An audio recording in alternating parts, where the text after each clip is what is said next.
I'm putting my profoundly disabled 7-year-old into a residential facility so I can forget he exists.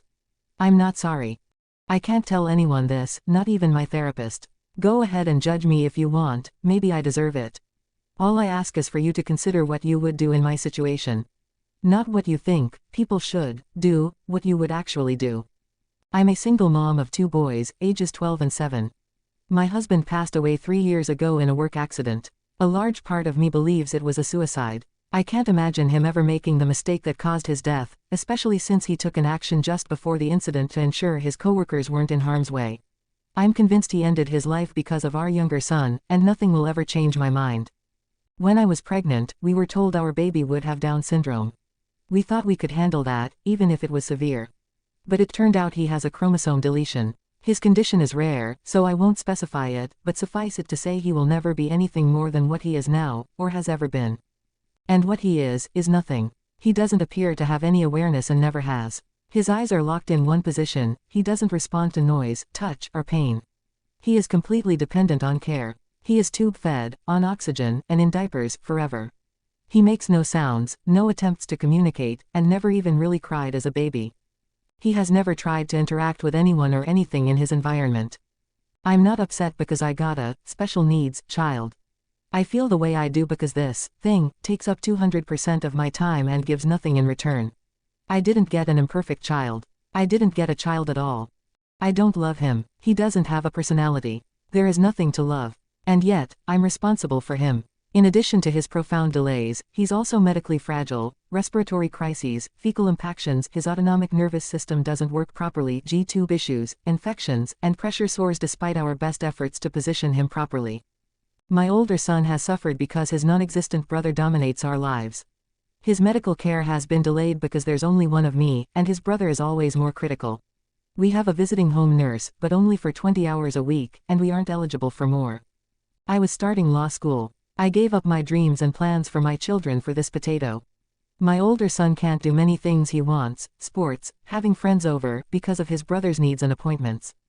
The final straw came when I heard a sound from the younger son's room. Thinking he'd forgotten how to breathe again, I went to check. What I saw was my older son hitting him and screaming.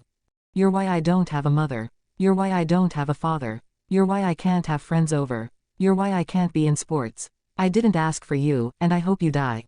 Instead of being horrified, I just watched. And the younger one, he didn't react. No signs of pain, fear, or upset. Nothing.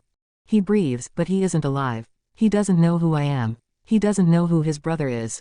He has no sense of self, no awareness of his surroundings, no life experience. He doesn't need to be in my home. He doesn't know or care where he is. Genetically, he's my son. But he is not family. Even my previously abused, brain-damaged cat, who can't walk straight, has more personality and is far more lovable than this child. I was actually looking forward to raising a child with Down syndrome, even with severe impairments, because disabilities can come with gifts. But this boy is not a gift. He is a genetic mistake I should have miscarried, or would have terminated if I'd known he would be like this. And if he does have awareness, he's miserable. He can't communicate his likes or dislikes. He can't tell anyone if he's in pain. He's had every imaginable therapy, and nothing has made a difference. So, he's leaving our home on the 29th. I feel excited and relieved, and then guilty, because I know we'll be happier without him here.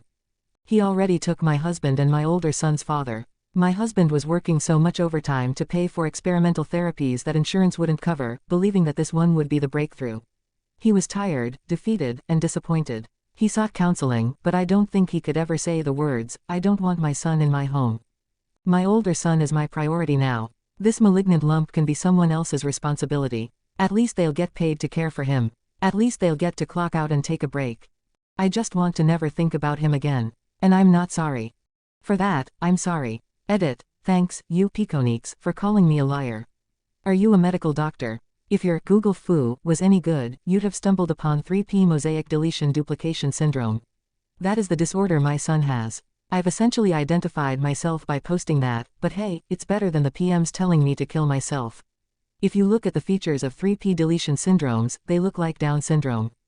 My insurance didn't cover AFP testing, which would have told us it wasn't Down syndrome, but I didn't think we needed it. I had a regular ultrasound and a 3D scan. Both doctors were 99% sure it was Down syndrome. This post is absolutely not fiction. The mods, and especially you Piconiques, just decided it was. If anyone would like, I can dox myself. You can see my ID to verify my name, my marriage license, and my husband's death certificate. I will then link you to the news article about the freak industrial accident that ended his life, so you can see it's the same person. As for why I didn't choose hospice care for my son, I can't. About a year ago, I was hospitalized for severe depression and CPTSD. There's proof of that too. During that time, my late husband's mother petitioned to get control as my son's medical proxy, and she got it. I'm fighting it, but it's a long, complicated process. There are competency hearings, statements from doctors, and evaluations. Unless she authorizes hospice care, which she refuses to do, I cannot make that decision. I have custody, but I cannot make medical decisions. She agreed to residential care, which I feel is the second best option. So, he's going into residential care. As for the accusation that I mistook a child choking for hitting, I was downstairs. I couldn't hear what my older son was saying. I only knew he was speaking. Go punch a blanket, or a person with weak muscle tone. Then ask that person to cough. They don't cough forcefully, it's more like a strong puff. That's what I heard. When you're used to jumping at every strange sound, it's difficult to discern what's what sometimes. So, you Piconiques, anything else you'd like to know? Care to admit I just might be telling the truth? There were identifying details I left out, but I guess y'all need them.